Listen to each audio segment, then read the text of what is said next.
Fandom Blast is about to start. Let the fandoms unite.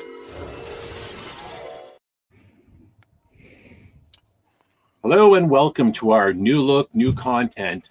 Let the fandoms unite now on Fandom Blast. Fandom Blast is your source now for all things geek and pop culture, from Star Wars to Star Trek to the realms of Middle-earth, the MCU, DCU, horror, gaming, animation, and more. News, reviews, podcasts, and nerdy discussions. If you love it, we'll cover it. It's going to be a blast. Ooh, nice. I know. I sounded like such a dork, eh?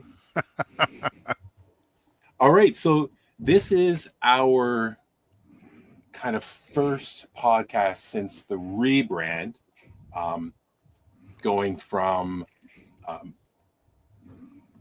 Star Wars only content from StarWarsReporter.com. And we made a big switch. What was it? Last month? Maybe it was June.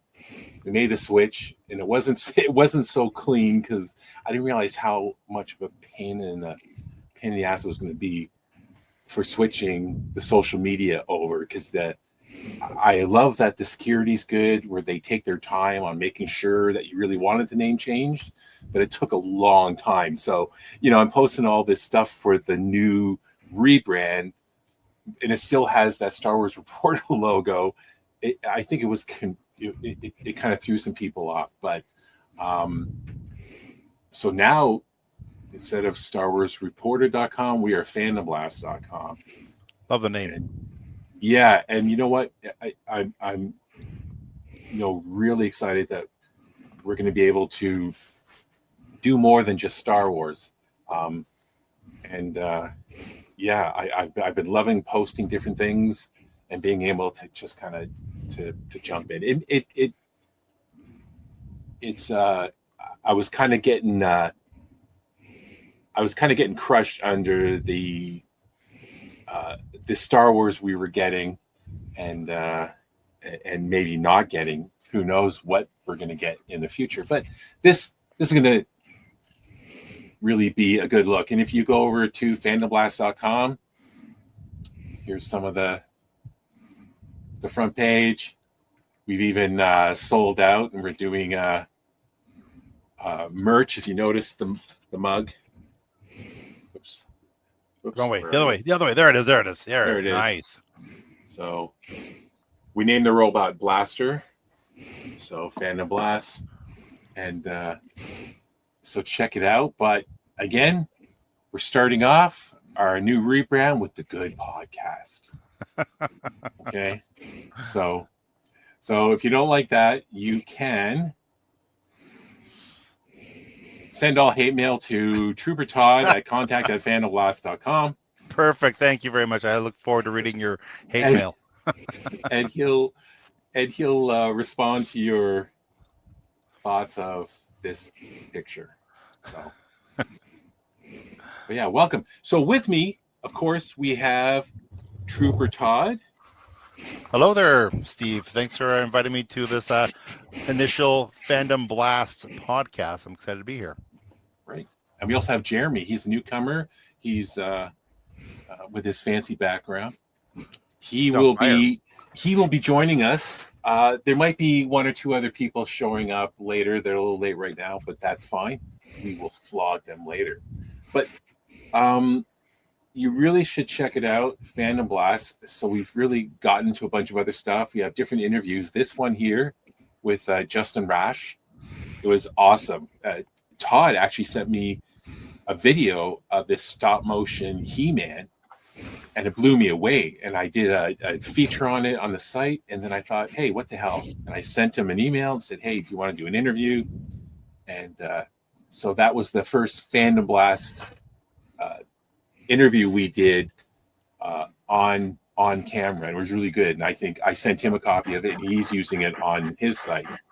If you haven't a chance to check him out, you got to check out his work. It's like top of the line animation, but done with Master Universe characters or other different IPs with action figure based stuff, and it's pretty amazing.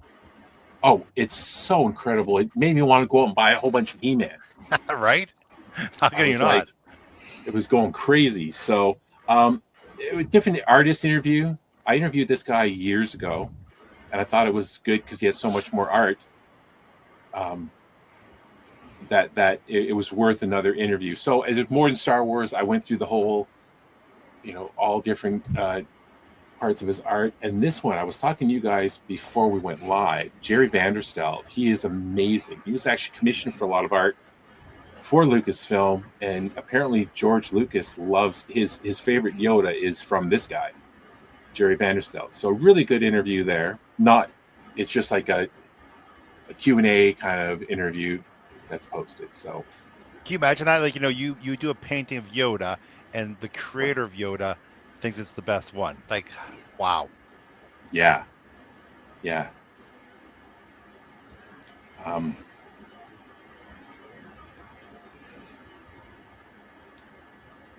So it was kind of like a long time coming where we were going to be going from Star Wars reporter to Fandom Blast, and it was really hard. I kept second guessing that we should do this, and I just didn't, and I kind of just pulled the trigger kind of last second, and like I said, the hardest part was just getting the damn social media to switch over. But here we are now. Again, I like the idea of the fact that it opens up to a whole bunch of different pop culture content out there, right? There's so much stuff out there, right? When it comes to the TCU, Marvel, horror movie, there's so much stuff we can talk about now. It just kind of opens the floodgates, which is really exciting. Yeah. It's really good just to have the flexibility and the diversity to be going with what's hot too, right? Because all of these different things have the ebbs and flows as new stuff gets out or comes around, and just keeps things fresh. Absolutely. Yeah. And I mean, I've been pretty open about my feelings of recent Star Wars, maybe as recent as The Last Jedi, but I could let it go, because when The Mandalorian came out, I thought, oh, Star Wars is back, like everyone.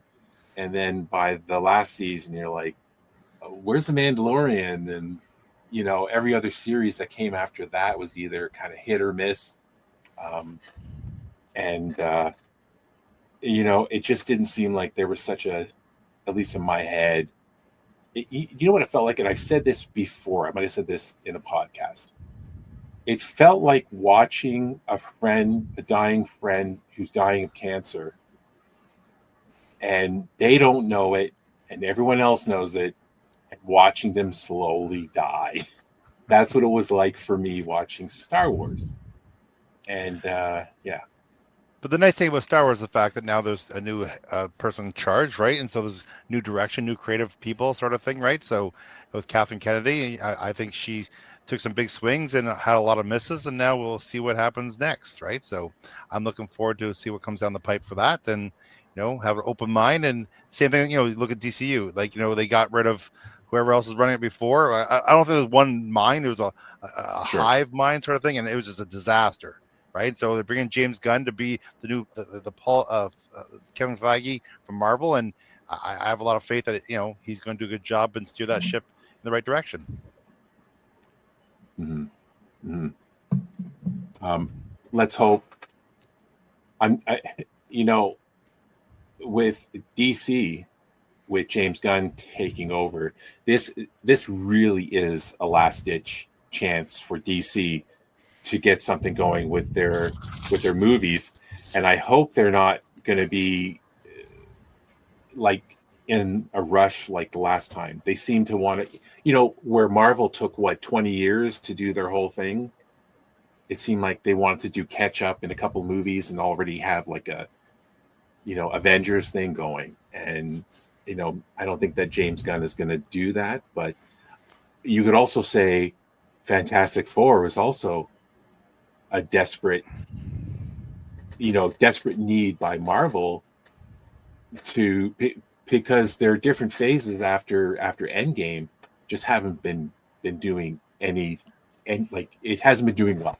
It was like you said, And like you said with Star Wars, like, it was like, oh, Marvel's back. Oh no, it's gone. Oh, it's back. It's gone. Like, it was like that all the way through, right? So, you can say that about a lot of different franchises that there's a lot of hit and misses recently. But again, I think they're slow. Like Marvel's, I know, is slowing down now, right?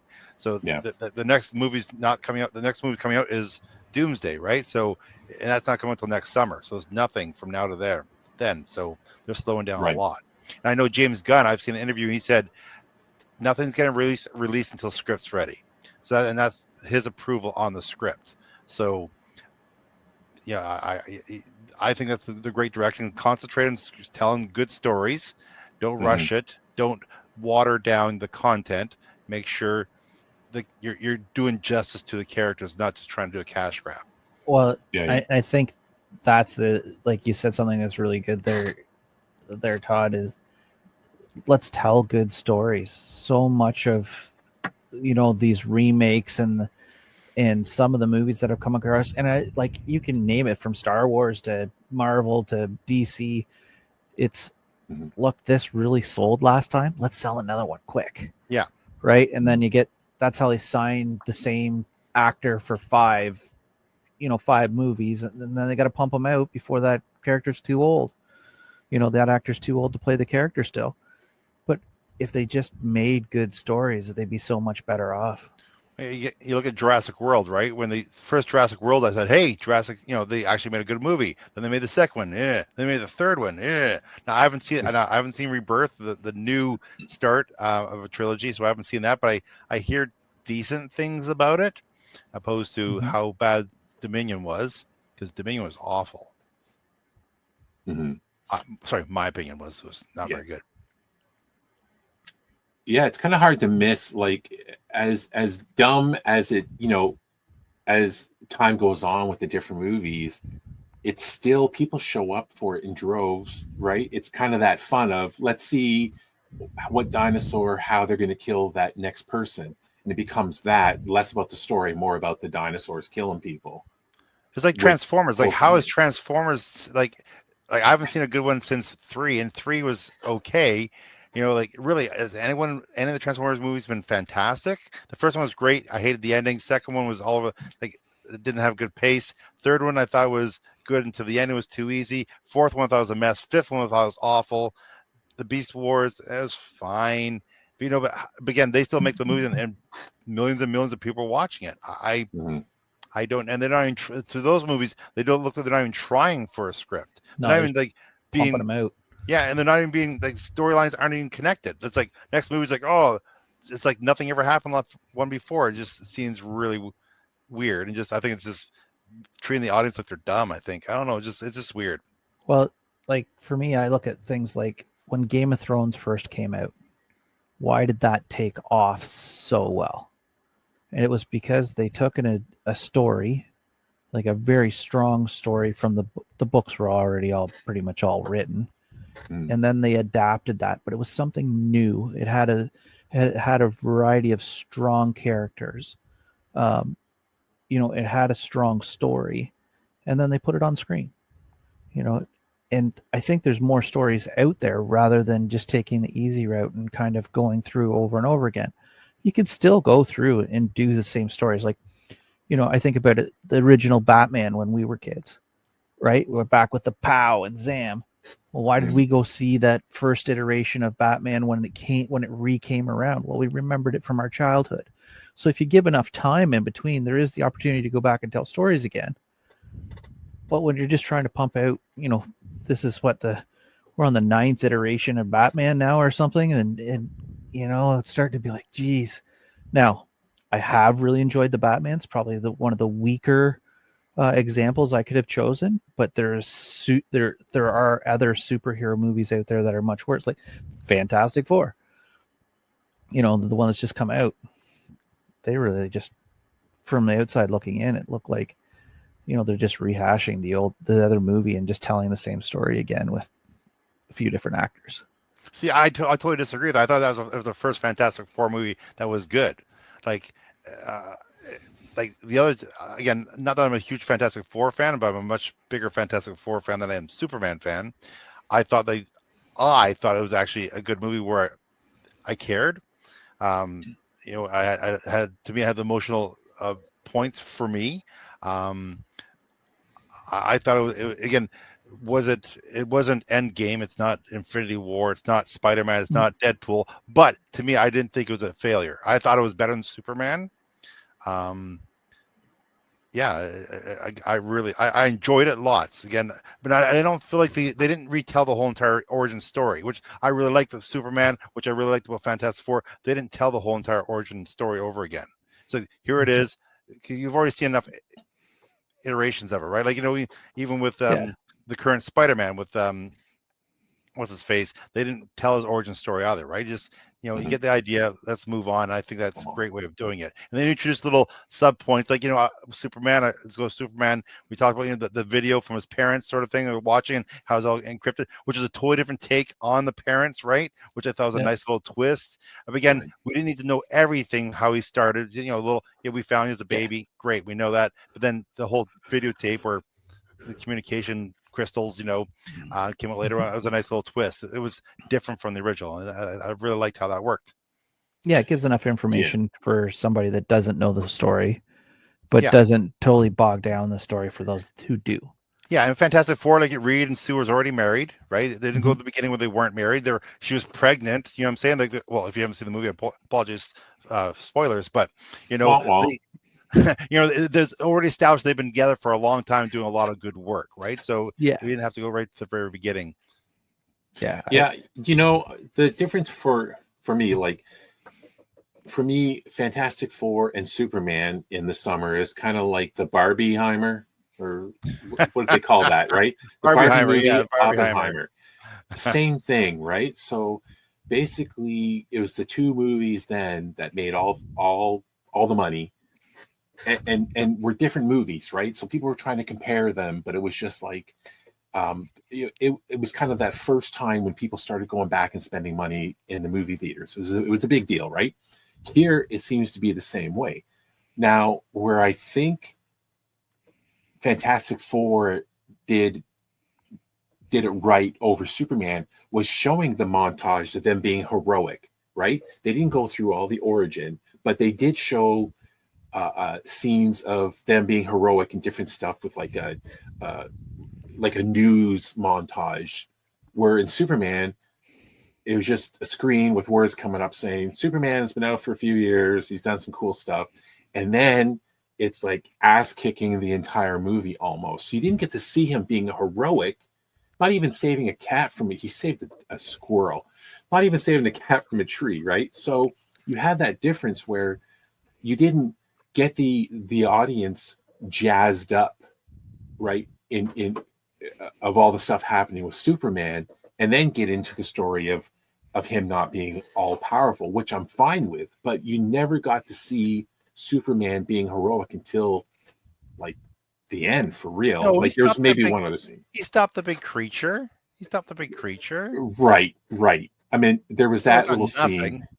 Right. Yeah. That was a scene, but he had never done, like, except for at the very end, he was never saving or doing anything alone without the damn dog's help, or the Justice Gang would show up, which was funny. I like the James Gunn. That would be up his wheelhouse, is doing a Justice Gang movie. Take quirky group of heroes, put them together, and turning it fun, because you can't take what was his name? Green Lantern. Guy Gardner serious. And I thought Nathan Fillion did him so well. So funny. But the characters, and actually Mr. Terrific was, I'm not going to say, he was awesome. He was really, I always got a kick out of his whole, like, you could feel the pain of how he feels everyone around him is so damn stupid. Isn't that kind of what isn't James Gunn the one that did the superhero movie with John Cena? What's that called? Yes, The Suicide Squad. But Suicide Squad, The Suicide Squad. The Suicide Squad. But didn't he do a spin-off of that, and it's just Peacemaker. John Cena's character? Peacemaker, that's the one I'm looking for. Season one is amazing. Yeah. I thought it was hilarious. And season 2 is launching this week on the 21st, I believe it is. Yeah. So that's kind of what you're talking about, Steve, because like that that show is just kind of full of quirky superheroes. Right. And it's to do with Guardians of the Galaxy. He picked a C lineup, right? Like going, like, and he made and then he made him huge, right? Again, but it's all character development, storytelling, right? Like you took all these misfit characters and he really did a spin on them and just made them like butt heads. Like he likes these quirky, stupid characters because they're all stupid, really. They're all idiots. And he does a good job telling a story with him, right? Like even like the fact that he even had Stario. Stario is a big how do you say with the executives? It's gonna be a giant starfish. You know what I'm saying? It's ludicrous, but again, he made it work, right? And so it's kind of amazing. But again, it was a new story that people hadn't seen, where he developed characters that you could fall in love with, you know, for their inadequacies or their silliness. Yes. Right? Because there's something in each of those characters that you could be or that you could see in yourself, or at least one of those characters, right? Even if they had some, like, there's so many flaws, but they all had some touch of humanity that you could relate to. That's right. Peacemaker didn't really come out because he ended up being like the bad guy who killed Rick Flag, right? So, but when Peacemaker comes out, well, as you said, the series is amazing because it all divulged in the fact that he looked at himself going, "Oh my goodness, me, I'm the idiot, I'm the jerk, I'm the bad guy," you know, like, and how he had reflected upon himself that, and again, he's had to change, and it's all about him growing as a character, right? And it's quite amazing. If you haven't seen it, you should do it for sure. Yeah, I really liked that one myself. I thought it was worth every minute. Yeah. Now, with the heading here that I have, our superhero movies back, I'm looking at, I sent these articles to you guys. We'll start with Superman, you know, saying the box office fails to hit 600 million. Now, you know, what some people have been estimating what the movie was going to need to make a profit was at least 650, maybe $700 million. And I know James Gunn has come out and said it's ridiculous to think that they only need to make 500 million. But if the movie costs $350 to make, and you put $100 or $200 million into marketing, you know what I mean? What people think of is if they break even, then yay, it's everyone's happy. But they don't make all that money. They still have to give a percentage to the movie theaters. You know what I mean? Like there's a whole bunch of this.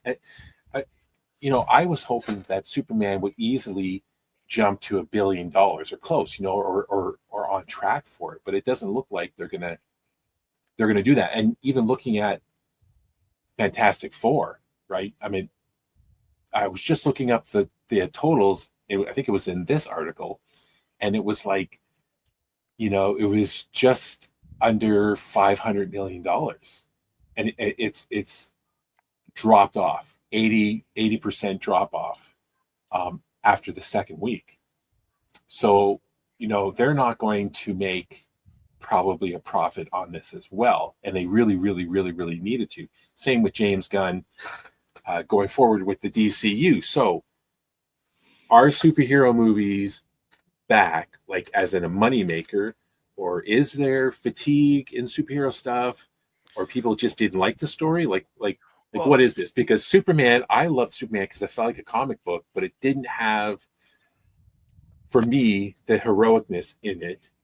And Fantastic Four, to me, it looked great, and they did a lot of things right, but the kind of third act was kind of like wonky for me. And Galactus, I didn't think, you know, we didn't get to know Galactus, which was such a big deal to everyone. But what do you guys think?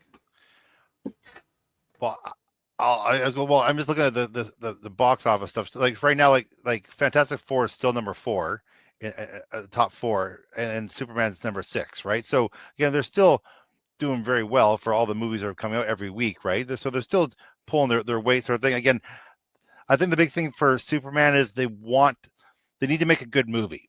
They've made it. I thought that to me, it's the best Superman movie ever made. That's even better than Christopher Reeve's. It's by far, to me, the best Superman movie ever made. I felt it was more grounded in realism, if that makes sense, because I thought, even the Christopher Reeve, he flew around the world backwards and made time go backwards. I just don't think that's a reality thing, right? It's a Superman thing to do. But as much as I like the first one and like the second one, there's so many flaws in the original Christopher Reeve stuff. But again, I think the big thing is, if whether people went to the theater or not, people watch it on home video, and like a lot of times, or renting it that way, or when it comes on streaming, people watch it. If it's good, I think people give it a chance the second time around. Like Transformers are making nothing but bad movies, and people still go back. I think because Superman's been burnt so many times at DC, I think people started losing faith in DCU, right? Like, Marvel, people started losing some faith in Marvel. Like, there's been 3 Fantastic Four movies. None of them have been good before, right? So therefore, again, is it the best Marvel movie made? No, it's not. But to me, it's not the worst. I thought it was an effective storytelling. I thought the big thing, I don't care which one was better. I thought Fantastic Four was a little bit better myself, but I still thought Superman was really, really good. Who cares who is better? All I care about is if they make a decent movie, and I thought they both made a decent movie. Yeah, you know what? I honestly, here it is. I give both movies a 6 out of 10 each. Like I kind of have them good the same way, differently. So they look good, and there was a lot to it, but for me it was kind of the feel, and I went to see Superman twice in the theater, and I saw Fantastic Four the one time, and I just got, it was just that feel. It was like a 6, and Marvel has had a whole string of failures. Well, it's hit and miss. It's like every they second one. It. Yeah. Right. It's like they really needed a slam dunk, because this movie is going to be leading into the Doomsday. So you need something to like blast them off. Yeah. And not have to rely on Robert Downey Jr. all the time, right? Like, so it'll be interesting to see what kind of corrections that they make, right, from feedback, because these movies are really good movies, in different ways. They just, they're not going to make $1 billion. Yeah, it doesn't look that way. There has been a lot of movies since the pandemic that have, really, right? Like the movies, the long stint where everybody's at home, like people, it took a long time for the movie industry to recover, right? The big strike that happened, it set people off too, right? They were mad at the movie industry, right? So a lot of people now, it's like, I can stay at home and watch whatever I want to watch, right? Or I can order it on, some people, like, I'm so happy. I've seen more movies this summer than I've seen probably in the theater in 5 years. Right. Yeah. Yeah. Just because, and I used to be, before kids, I used to go to the movie theater every week, especially in the summertime. Every week I was at the new movie, right? Right. In the fall, I probably went every 2 weeks. When you have young kids, you don't have the time to go as much, right? But this summer, like we went. Like, what have I seen in the theater? I said, well, I can't remember everything I saw. I saw Weapons. We saw Together. We seen Fantastic Four, Superman. There's a couple others I can't remember right now, but so it's been a good run, sort of like I'm enjoying going to the movie theater. Not every movie's been fantastic, but you're telling me you gave them 6s. I would give Superman a strong 7.2. I would give Fantastic Four a 7.5. Because I thought Galactus was awesome. I really love the ending. The ending of Fantastic Four, I really, really liked what they did with Sue Storm and that whole entire how that works sort of stuff, right? I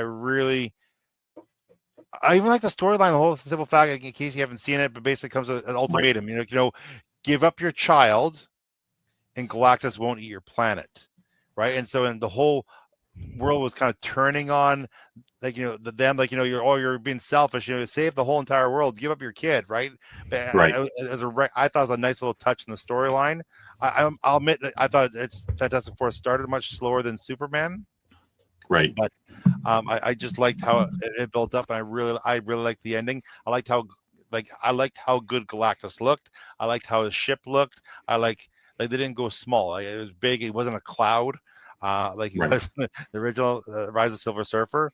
I even like, again, from the trailers, I was so mad they made Silver Surfer a girl until I'm watching it, and then it's like, oh, they just, because a different dimension from the whether, I don't know, the Earth Yeah, member is. but you know, with that though, the reason why they made Silver Surfer, I forget what her name is, right? Yes, The character that was in 5 panels in one comic back in the day.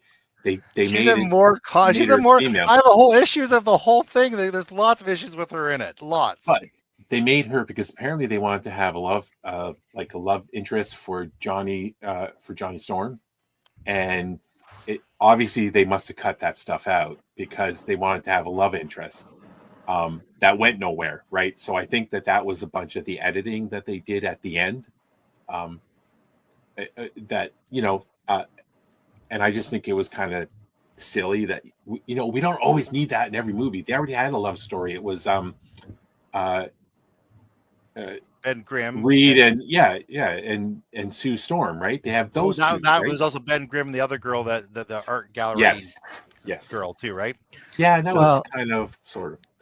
But Jeremy, when you fell off there, I was just saying that the two movies, I basically gave them both a 6 out of 10. I thought they were about the same in different ways, and Todd was pretty much like 7.2 and 7.5 out of 10.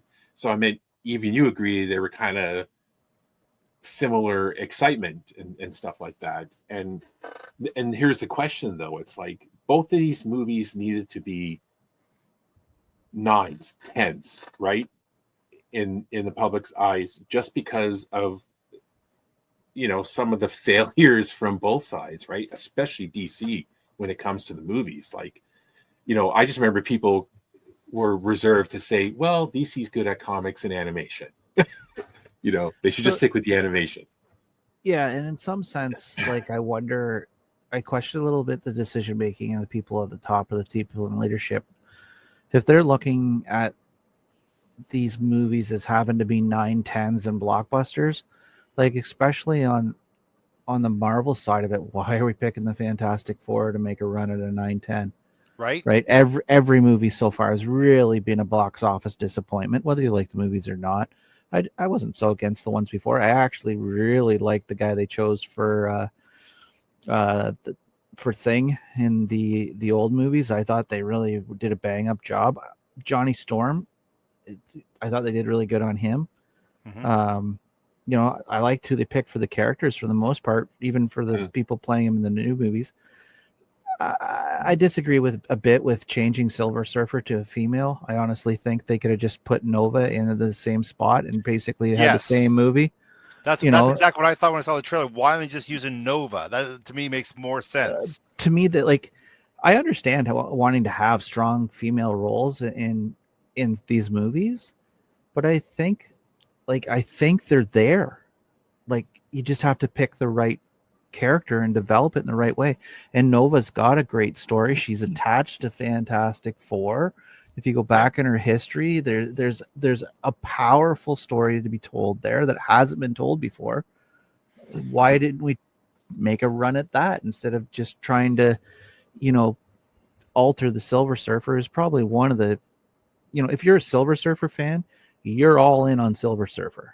Okay, I'm a Silver Surfer fan. I am a very big Silver Surfer fan. Yeah. And that's why when I watched the movie, I was like, oh, I'm so happy it's not Norrin Rad. Like, I'm saying, Mm-hmm. It's his girlfriend. Like, again, so it's a different dimension. So they can totally, when it comes to the done it a bit. When they come to the real dimension, which I'm sure it's going to happen, they can bring back Norrin Rad as the Silver Surfer because it's a different dimension, right? I that part really, it was a pleasant surprise for me because I was really against making the Silver Surfer female, and I thought the same thing as you. Why wasn't it Nova? Like, I couldn't understand why it wasn't Nova. But again, I see what they did, so I'm guessing. I would like to think Norrin Rad will show up. Norrin Rad, of course, was the fiance or husband of I think her name is Shalabal or something like that. So I'm like, I really liked Silver Surfer growing up, read the Silver Surfer comics. If I remember correctly, he had a whole family. And part of it was when Galactus ate was going to eat. It was the same thing. He saved his family by becoming the Silver Surfer. Basically, what happened with the female character in this new Fantastic Four is the same thing, but it was Norrin Rad did it. And so Norrin Rad was married to this other girl, and he sacrificed himself and became the herald. Where in this movie, the wife character did it. So it's just they just change it as a different dimension, right? So yeah. So to me, like they could have. There was an opportunity to tell a story that hadn't been told. Yes, I agree. With a strong female character, with something new for people that people like us that probably know a fair bit more about comics. Yeah. Than your average viewer that's just going to see an action film. But they would like know that too. You're getting more audiences, right? Yeah. So this kind of going back to what I'm saying about questioning the leadership that's making these decisions when it comes to these things. They're just in a lot of ways, they're just taking the easy way out, right? They're trying to tell a story that's been told that people are comfortable with, and they're not willing to just take that little extra step, and that little extra chance to try to develop something new. And I mean, James Gunn really, if I was in leadership at one of these companies, he'd be one of the guys that I'd be taking the runner at, because he was able to do it with Guardians of the Galaxy. He's able to do it with Peacemaker and a few other things. So to me, that's where I'd be trying to make my 9 or a 10, right? Yeah. Let's get as many audiences of people and get as many people falling in love with these new stories. You can use some of the old characters. I mean, really, when I look at the DC universe, I would go the route that they've done on kind of like Netflix and some of these other stories, where they're really telling more stories about their villains than they are, right? Batman's kind of taken a back seat. Like I'm thinking, whether they've got the show out there where Batman's a kid, and it's Gotham. Like Gotham, right? So he's kind of taking a back seat, or while they're developing him to be Batman eventually, it's coming along and he's part of the storyline. The people that are really taking a front run are the villains. The Riddler character has been amazing. The show Penguin's been phenomenal. Mm-hmm. But they've really developed, because I'm a Marvel guy. My favorite superheroes, everything I love about Marvel, but really Batman's got the best villains. Batman does. And you're right. You're 100% correct. Like, I'm a Marvel fan too. Marvel's I think DC is there's only a couple good characters in DC universe. I love everything about Marvel, and the comic books I've been collecting since I was like so young. And you're right, but Batman has the best villains. He does. And again, you look at any of the really good movies, it's been a big, huge focus on the villain. Like everyone, really, that's been good has been focusing on the villain more than the hero. Now, in the Marvel side of things, I think who has a chance to do that. Now, they've been successful a little bit more of late, but the Spider-Man villains can go toe-to-toe here. Mm-hmm. So they could start developing Mesmero. What's the one that the last villain that they had? In Spider-Man? Yeah. Mephisto? No, Mephisto. It was the guy that did all the big grand illusions. Mysterio. Mysterio. Sorry. Yes.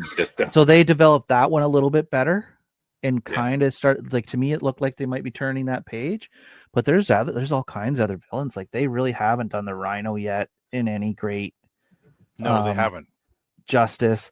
Well, the Scorpion's I'm a huge fan. I'm a huge fan of the Scorpion. Scorpion's one of my favorite villains of Spider-Man, and I'm so excited that he's going to be in the new movie. I'm just hoping they do a good job with him. There's an animated series, The Friendly Neighborhood Spider-Man. They did an amazing job with the Scorpion in that. If you haven't seen that series, check it up. It's really I have that. I've saved. Seen a bunch of it. Yeah, I saved to watch.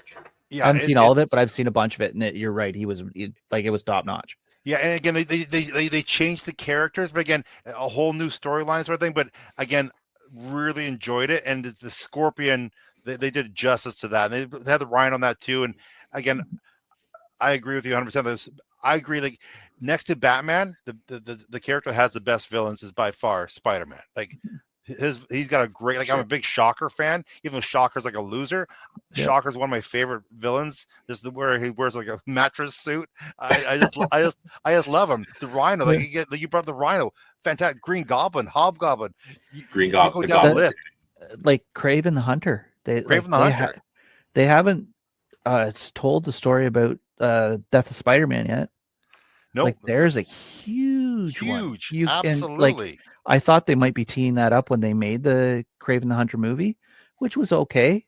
That was You know, okay. it was all What they right. did with the Could've Rhino been was better. terrible. What they did with the Rhino Yeah. was terrible. Yeah. Like again, I know it's hard sometimes to transfer comic book characters to the movie to make it realistic, but it's just such a the big thing with the Rhino, he's stuck in the suit. He can't take the suit off. Same thing with the Scorpion. He's stuck in the suit, can't take it off. He's mad at J. Jonah Jameson because he tricked him to get in there, and so he has a big mat on, and he's always after him. Like those are like great little story arcs and that sort of thing, right? Like Scorpion's so mad, he's not even mad at Spider-Man all the time. He's mad at J. Jonah Jameson. Like there's just so many great characters. There's Here just is the thing that you tons, just right. Here's the thing, Todd, that you just said that I find really interesting is it is hard to transfer the comic to the movie for the realism, and this is the one thing that I think this Superman did really well. Is yes, it felt like a comic book. The look of it, everything was bright. It was, it was different from Cavill's Man of Steel, which I love Cavill as Superman. He was great. Agreed. Yeah. But they went the whole dark. They went super realistic. That's what they're doing with all these superhero movies. And it'd be nice to have a little more fun, especially in the DC movies. They have Batman. If you want dark, they have Batman already, right? Superman was always the hope. He was always the bright color. He was always this, truth, justice, the American way, the whole bit. And, this is what I think we need more of, to not worry about the realism. And I think I wrote about this in an article about Superman. I remember, and I told this, I think, many times, I remember seeing Tobey Maguire's The First Spider-Man in theater. And I'm sitting there, packed theater. There was this couple behind me. They were a young couple. They were like my age. And so at the point where Tobey Maguire gets the hang of the swinging, right? He's swinging, and I think he's going through the street, that kind of view of him going through. And he's like, woo-hoo. Girl behind me says her boyfriend, all I hear is, as if. And I'm like, maybe in the wrong movie. At this point, it's unrealistic to you. You just watch the guy develop spider powers and all blah blah blah. Yeah. It's a superhero movie, and we got too real with all these superhero movies. I understand you can't be too campy. It gets out of hand, but I James think Gunn did it well. I think it works a little bit more with Batman, right? Because this is going to be new. His major superpower is that he's rich, right? And he develops all the toys. Yeah. So I think the darkness works a little bit more for him because he's playing it on a different level, and even to a certain point, like the villains don't really have superpowers so much as they're just, nasty and deceiving and that kind of thing. I mean, it gets a little as you get forward a little bit more. I guess you don't go to like Mr. Freeze and Poison Ivy. They have a little bit more superpower-ish Clayface kind of things. Clayface. It gets there eventually, but at least the ones they've had so far, it's more, their powers aren't superpowers per se. Yeah. But you're right, Steve, with like guys like Superman and stuff like that. Like if you can't, if it can't be too believable that he's flying across the air, you've picked the wrong movie. When it comes to Superman, name a good villain besides Lex Luthor. Zod's good, but it runs its course quick, right? Yeah, I understand. Superman, like DC, screwed themselves because they started Superman up here, and then it gets to a point where Superman's only weakness, besides kryptonite that seems to be everywhere, is some magic, godlike creature, or something so powerful. Yeah, something like Doomsday. People, Doomsday, like people. Like his weakness is people. So if you are doing bad things to people, he's distracted by it, right? That's his weakness, right? It has to be someone like what you were just saying. And understand that they did that. They need to pull that back or find more. You know what? They could even, make up a super villain. Start doing original stories if they don't want to dip into the comics. How about we do that? The big problem is you have to set it. That's writing. Your primary base is your comic book fan, so you have to try and bring back. I just think it's so hard for Superman to pull something that's going to work on screen. Like Brainiac, sure, like, but really, you look. It's just there's nothing. Do you know what Superman's power to me in the movies is? And I understand he can be two-dimensional, but we've gone through 20 plus years, let's just say recently, of kind of dark, not so positive. And the one thing I do love about Superman is the one thing you can at least take from him is the hope and the positivity, or this kind of aspect from him. And he was probably, better used in in the animation where he was with other group members, you know what I mean, as a leader. And that's thing, like even like Super Friends, like all this kind of stuff, right? But he is a problem alone for writers, especially writers nowadays. Like if DC and Marvel are anything like the writers at Lucasfilm, I mean, they have to be struggling to figure out how to adapt stuff, because I can listen to you guys talk about the comics and 100 other podcasts of these guys that are like they're like monks for comics. They know everything in and out, every issue, every this, everything, and yet you have writers that are struggling to figure out how to put superheroes and which ones on the screen. Well, again, they're not hiring. They're hiring writers, but not hiring writers who love the material. Yes, and it was like Lucasfilm, where they were hiring people that didn't know that Ben Kenobi knew that Anakin was Darth Vader. Yeah, and who was in charge of Star Wars at that time doing that, right? Like but Catherine Kennedy, but the person in charge of the writers was Dave Filoni. But they're hiring these writers for the series, right? For the Obi-Wan series. And he had to go to Pablo Hidalgo and say, because he said this, I can't believe he admitted this in an Empire interview, or was it Variety? One of them. He was like, he had to go check with Pablo to see if it was true. And Pablo said, yeah, it's true. And then he was complaining about having to worry so much about canon and like other writing stuff. And I'm like, then don't do this. If you write new stories, you don't have to worry about canon. Right. Then just write new stories. Right. Yeah, exactly. But they can't do that. Everything is a remake, reboot, prequel, sequel. But there's so much good stuff out there. There is. The Game of Thrones was that. This is a fantasy genre, but the Wheel of Time could have been that. Like that had a great opportunity. I think, unfortunately, they tried to make a lower budget show with something that needed a tremendously big budget because it was so massive. The Boys, it's like the Boys. The Boys has a great opportunity. Had a great opportunity to do the same thing. There's other Berserker.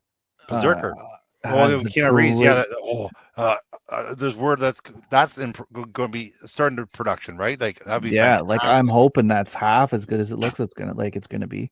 Well, have you read the comic series? I'm trying to get my hands on it. Oh, I got all the issues. It's fantastic. Yeah, I was in Jeremy's office last week while he was trying to figure out how to get his hand on one.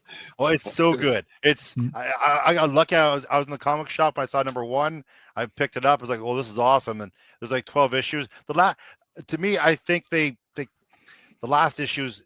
They did too. The last issue could have been 10 issues because they just crammed so much. It's really fast. So the ending wasn't great, but they do a lot of wonders too. So because the characters, as you might know, the characters are alive centuries, right? Mm-hmm. So they go back and like different stories from over time, which is amazing. You have little one shots, and it's just fantastic. You can pick up anywhere and tell a story in time. So there's a lot of opportunity there, right? That goes along with that. I think animated series is probably Hellboy is another one. Like that, the last Hellboy movie was a bomb in my opinion, but the first few were so good. Are you talking about the Crooked Man one, or are you talking the one with are you talking about what's it called? The guy from Stranger Things. Yeah, Stranger Things.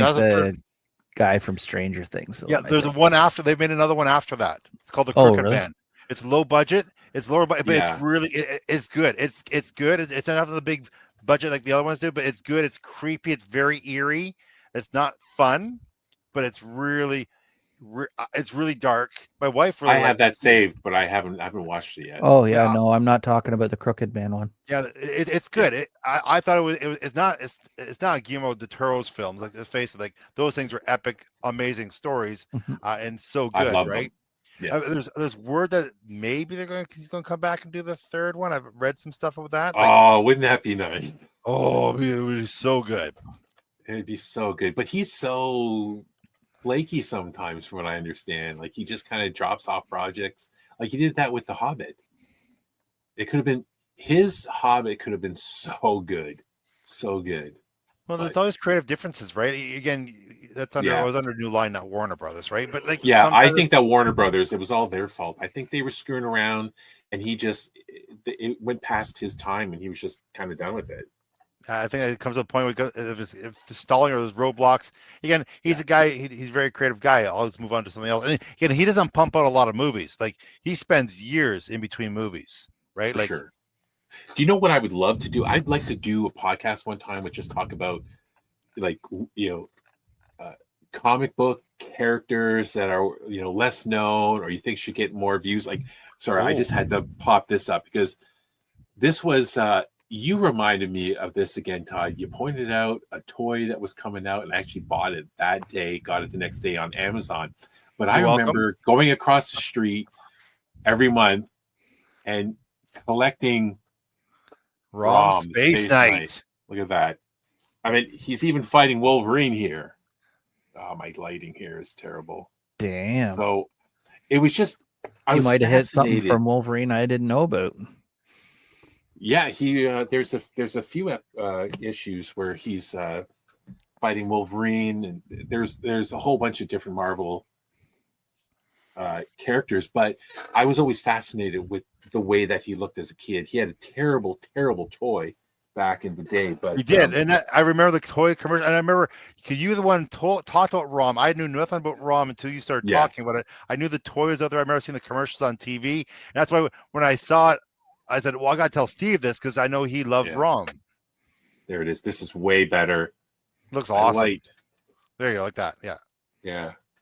So that is crazy. I mean, cool. I wish this was the toy. Man, this solid. The packaging in this thing is like solid. I said, Todd, I was going to rip this out of the package, but the package is so nice. It's like, I'm going to rip it out at one point, but Hasbro does such a good job of their packaging. Like, especially when they have the back cards like this. I love these back, like your ROM one, right? It's fantastic. It's very sturdy and it's hard to break into. And this, I just love the presentation too, right? Like, everything about it is just like pretty awesome. Like, it looks so nice, but I think I really need to rip it out and one of the best villains of all time. Top 5 villains of all time, right here. Yeah, my opinion. But I'd love to. I've been working on the last week or so on some kind of ROM article, kind of like the lesser known superheroes, but the villains he fights, like there was these weird kind of like body snatcher kind of aliens that would take over people. I remember it freaking me out as a kid, right? It was so strange. Some of the panels were just a lot of the comics had a really doom and gloom feel to it, and it really freaked me out. And the fact that his people, like, basically they get encased. He's not a robot. They get encased in this armor, and they kind of give up their life to go fight this enemy and stuff like that. So interesting fact about ROM. I don't know if you knew this, Steve, but actually the comic book was made to sell the toy. So I didn't. Yeah. So they made the toy and then they sold it to Marvel to make a comic book from it. And the comic book lasted way longer than the toy line did. Oh, the toy was horrible, and it was like a 12-inch thing, wasn't it? It was like it was like a Barbie doll size, right? It was that big, and it had no articulation. Well, it's 1970, 1970, maybe 82. Yeah, like it was 79. But yeah, it's. You never had the action figure, did you? I never did. No. One of our friends did. I know. Really? How would they get that up north? I remember holding in my hand. One of our friends did. Wasn't I don't me. remember who. Maybe this is why I'm so fascinated with like the robot logo. It goes back to the Yeah, I'm fascinated by the robot logo in that shot too. There, Steve. Those are good robots. Yeah, all I'm looking at is the two eyes in that picture. Wait a minute. What are you talking about? The robot eyes. See the robot eyes? The two robot eyes. That's all I'm looking at. Oh, okay. Now I see it. Yeah. Now I see it. Yeah. Now you see the eyes, right? Okay. They're there. Yeah. They're there. So, but yeah. So going back to, I just wish they could find some giant nerds who can at least be consultants that have power with the writers and be like, no, we're not doing this. Isn't what happened. And why don't you have this character instead? And blah, blah, blah. And they could, what, even some of the popular stories, like in Star Wars, they could have touched, but they decided at Lucasfilm to erase all the stories and start from new. And they just kind of cherry pick where they want. And they still managed to screw it up. There's so many well-known love stories in Marvel and DC in the comic series. Just going, like, who cares if people are going to know, what's going to happen, right? But I could tell you probably half or more will probably not have read the comic, but will enjoy this good story, right? And then the hardcore fans will be excited just to have that come off the comic into live action. But it just seems like they're focused on not doing that.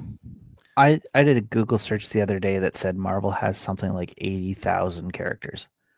Yeah. Now I think that's high myself. High, but let's say, like, and that was like, just because it's on Google, it's got to be true. Right. But let's say it's half that. Let's say it's actually half that, and then let's divide it in half again to say that of the 40,000 characters, there's really 20,000 that are decent characters that are not a one-off in this story. They were in one comic book one time 40 years ago, so they're considered a character. If you have 20,000 characters to choose from, shouldn't there be a story there somewhere? Like, shouldn't there be something that, like, you could latch onto that nobody's seen before? Like, to me, it's got to be they're there. Well, there's already been stories, I'm sure, for them that have been great, that they could just use it. Just use the story. Like, you're right. It says 80,000 characters in the Marvel universe. Yeah, it's amazing. Yeah, no. Granted, probably like 3/4 of them are terrible, but yeah, are terrible enough. Yeah. There's Sandpaper Feet Man. He goes around, redoing floors for people. But he waxes on and waxes off. Right. That's right. So I'm sure there's a lot of those characters, but my point is if you have that library of characters to choose from, and there's stories there about them, like, we should be able to tell new stories. And I think that's where you renew, and that's what you build from, because you can tell a one-off story. Like, do you remember back in the day, there was the Phantom. And I know the Phantom was huge in, what was it, the 50s or 60s. Right. But as a kid, I had never heard of that. And I remember just being totally in awe of the Phantom, and he's going to ask, he's going to get a favor from you and he's going to save you, but then you owe him a favor, and then he's going to use that favor to help somebody else. What a cool story, right? There's others like that out there that haven't been done, to at least for this generation. And then that gives you some time for the Batmans and the Supermans and the Spider-Mans and the Fantastic Fours to kind of breathe a little bit. You don't have to tell that story over and over and over and over and over again. Yeah. Well, it's your number one. Let's face it, number one character in DC is Batman, right? So they're always going to go hit back at that, right? Like Marvel's Spider-Man. And the thing is, one thing we have to remember too is Iron Man is really a C-class character in Marvel Universe. Yeah. He's not an A character. He's not a B character. Like, No. because he's on his own comic run, but really it's him being in the Avengers and stuff that would made him, like he's just not a big money making character. And then Mhm. You have the right team, the right script. You had, I'm saying, you worked hard. You presented yourself a good movie. You The work right on. actor. We talked about earlier. Come down. This. Make sure the story's ready. Make sure you have the right beats. Yep. There's many characters, like you're saying. There's thousands of characters that are really good. You just have to give them a chance to shine, right? Well, and there's opportunities to do it at different level. It doesn't always have to be on the big screen at the movie Yep. theater, right? Like Yep. you look at the Punisher, you look at Daredevil. Mhm. They were two super successful. There was a few other ones. There was Jessica James. No, Jessica Jones. Jessica Jones was another one, but there was one on the DC side with Robin and a bunch of the kind of that was it Teen Titans? Teen Titans.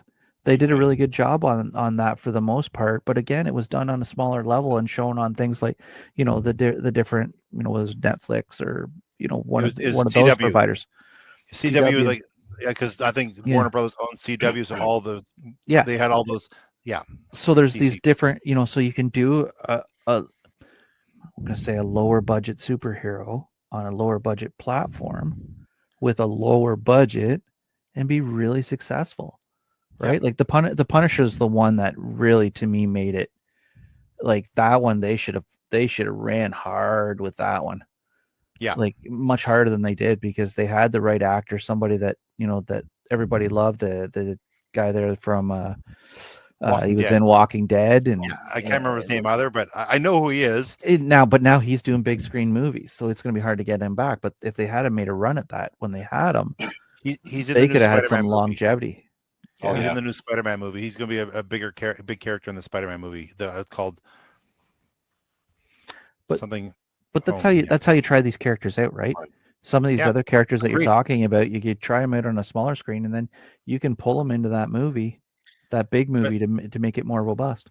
And Marvel tried doing that but they just kept pumping out all their TV series. So in Moon Knight is another very popular character. Again, I like the Moon Knight series. I really did like the Moon Knight series, but again, it felt rushed sometimes, sort of thing, right? Again, I don't know the Moon Knight character that much, but I was looking forward to it. I know a lot of people love the character. People who love the character. So I don't know how they felt about it. But again, it was fine. Miss Marvel is fine, but I thought WandaVision was really, really good. Captain America, Winter Soldier and the Falcon was okay. It was okay. Right? Yeah. It's okay, right? Like, it's there's I think they're just doing too much and they're spreading themselves too thin, right? And then therefore story suffers. Well, and I think that was one of the great things about the Punisher is the stories for both seasons that I watched were robust. Yeah, I agree. They were strong stories, right? John, the actor's name is John Berthroll. Yes, Berthroll. Yeah, and he's a fantastic cast for it, right? Just so good at it. It's believable, and I think the stories in Daredevil were really good as well. Yeah, and the guy that played the Kingpin. I love the first series. Yeah. The guy that played Kingpin in that was such a good casting. Yeah, absolutely. And which is why, when they became part of the Marvel Universe, they kept the character, the same actors because they did a good job, right? And so why would you James Gunn starting Superman, get rid of Henry Cavill? I feel bad because Henry Cavill was great, but I can see why he didn't want to go with Henry Cavill going forward, right? Like, those are tough. But again, I thought Marvel did a great job keeping those names and those characters intact. And so you're not starting over from the beginning too, right? So do you know what I like about the new Superman? The actor David Corenswet. He's 6'4", 240 pounds. He actually put on 40 pounds of real muscle. He's a huge Star Wars nerd. He's a huge Star Wars nerd. In that video he put out where he's in the car and he did that whole scene where they blew up was it Alderaan and stuff like that? Yeah. In his car. So and good. He knows other stuff. He was on this podcast this blonde girl my daughter watches.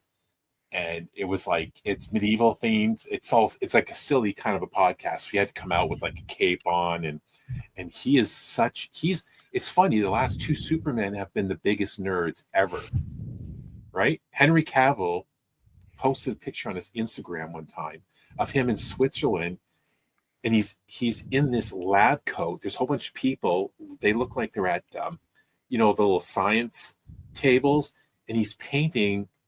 What's that game he plays? Warhammer.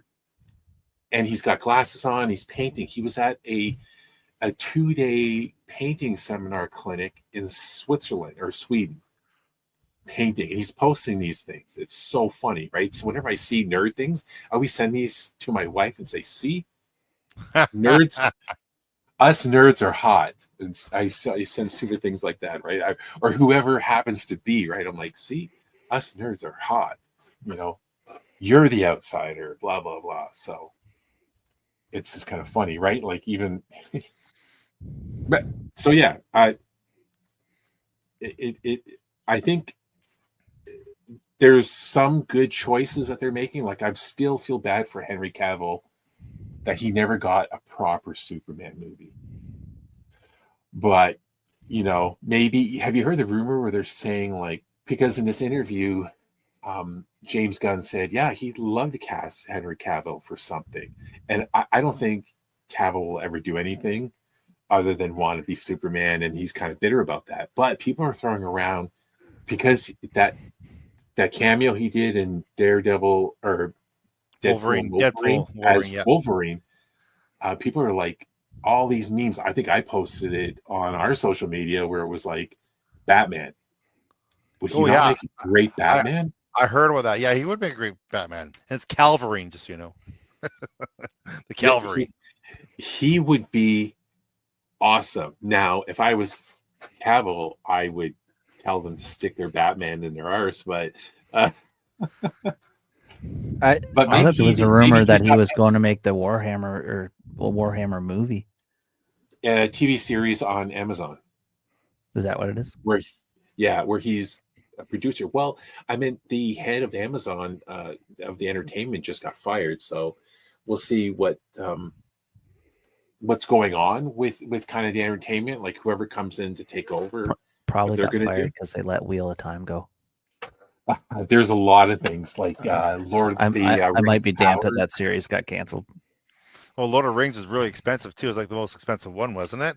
I've never seen an episode. They paid over $1 billion for it, and then they take the story and take a giant diarrhea dump all over the entire story and turn it into an abomination. And like only 35 by the end of the first season, only 35% of the original fans watching it stayed around. It's such a disaster. Then they're like, "Oh, we're gonna fix." Like they messed up the story so bad where they didn't have to. A lot of hardcore Wheel of Time fans felt the same about Wheel of Time as well. Yeah.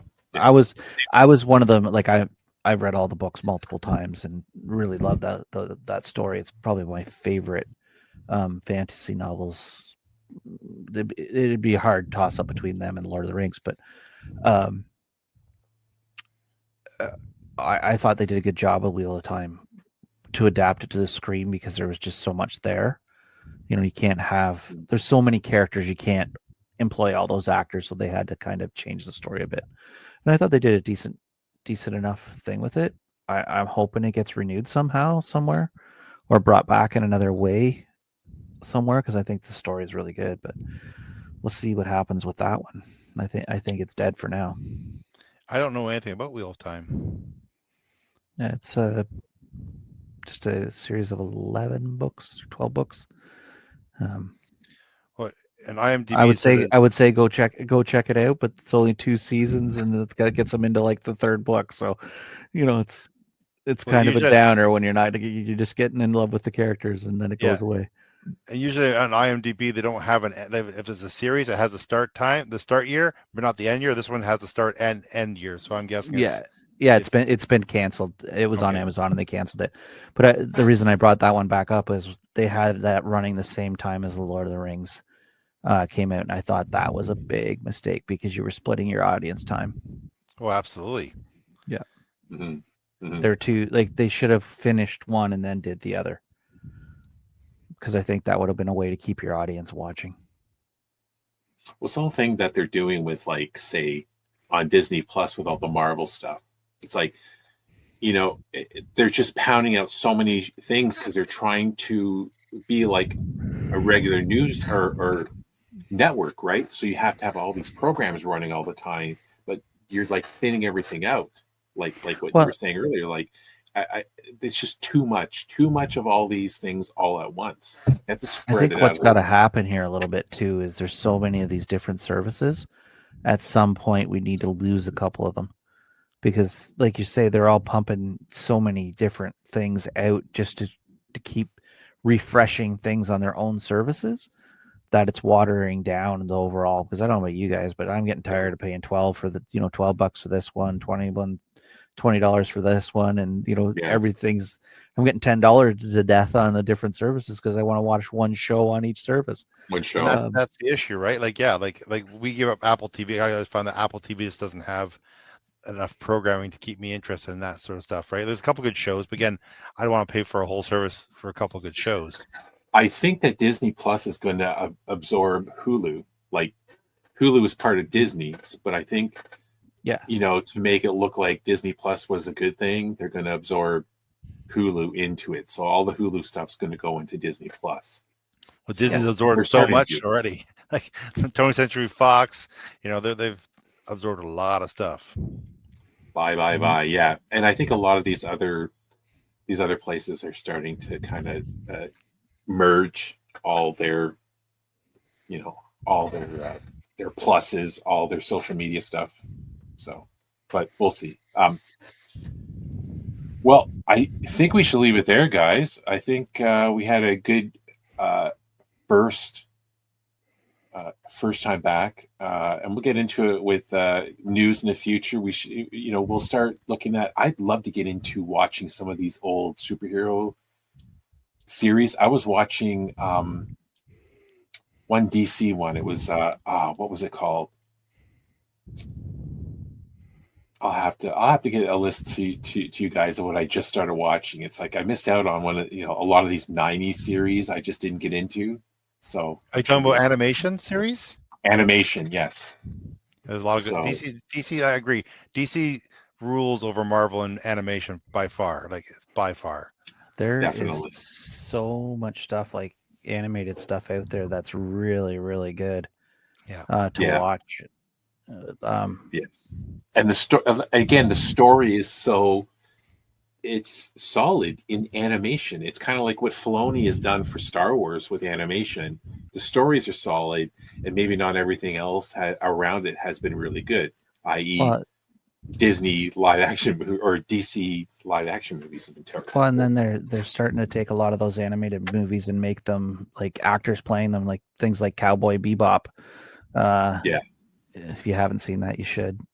Both the animated and both series were fantastic. Oh, really? The animated was good, and the non-animated redo. The characters they picked were, I enjoyed it immensely. But there's other stories out there too. Like, have you guys seen the Full Metal Alchemist? I have not, but my kids have. It's great. But you got to be careful with that when you want to watch the original, because they've done some spin-off stuff of it that the original won't be as good if you watch the spin-off stuff first. Gotcha. Yeah. Well, before we go, I highly recommend, if no one's seen it, go see Weapons. You're talking about original stories and stuff like that? Weapons. Yeah. Great. If you haven't chance to see it, it's really good. Writer director, he's a comedian, like very similar to Jordan Peele, who did Us and Get Out sort of thing. So again, comedian by trade, a lot of comedy shows, and he made The Barbarian, which was fantastic, and then Weapons was again a very original story. Again, very, very entertaining ride. Is that on the theater? Or is that on still in the theater? It's the number one in the box office for 2 weeks in a row. I heard it's killing it. No pun. Sorry. Yeah, it's basically about a grade 2 class, and at 2:17 a.m. the whole class, all the kids wake up, and they run out of their house and disappear, and so the whole community is trying to find him and stuff like that. It's quite good. Might check that out. I haven't been Yeah, to the movie that's theater, good. but probably about time. But in the meantime, everyone should run over to fandomblast.com. Check out all the articles we got going up. I'm gonna have a ROM one up soon. But there's God, we have everything. I just, as much as I was saying I'm so done with Star Wars, I just put up 5 Star Wars fan films I think people will like that Yes. I found that were really cool. I have a Wonder Woman one. There's who else? Batman. The Batman fan films were very cool. So check it out. There's a lot to look at Fandom Blast. So there's someone right there. I even did a print thing because he's the greatest singer to ever live. Because they're re-releasing one of his concert movies in theaters soon. So, but check it out. Well, okay. Now I gotta go find myself a movie to watch. Weapons. I know. All right, guys. Well, thanks for joining us. Be sure to check us out next time. We will see you later, guys. Take care.